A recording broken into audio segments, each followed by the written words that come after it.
صدیق اکبر رضی اللہ تعالیٰ عنہ نے جب ابو جہل کافر نے کہا تھا حضرت ابوبکر صدیق رضی اللہ تعالیٰ عنہ کہ سنا ہے تیرا دوست محمد صلی اللہ علیہ وآلہ وسلم اب کیا کہتا ہے، جب نبی پاک صلی اللہ علیہ وسلم معراج سے واپس تشریف لائے تو صدیق اکبر رضی اللہ تعالیٰ عنہ کی نبی پاک صلی اللہ علیہ وسلم سے ملاقات نہیں ہوئی،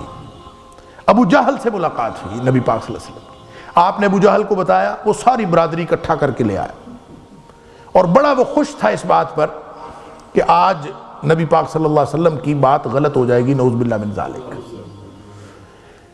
اور اس بات پر خوشی کی وجہ سے اس راستے میں صدیق اکبر مل گئے، ان کو بتایا کہ دیکھا ہے تیرا دوست کیا کہتا ہے۔ حضرت ابوبکر صدیق رضی اللہ عنہ نے پوچھا کیا کہتے ہیں؟ تو نے کہا کہ وہ کہتے ہیں کہ میں راتوں رات گیا ہوں،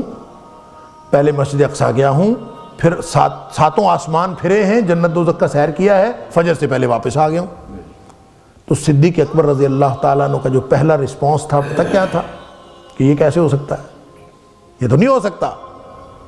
تو وہ کافر کہتا ہے کہ میں تیرے دوست محمد صلی اللہ علیہ وسلم کی زبان سے یہ بات سن کے آ رہا ہوں۔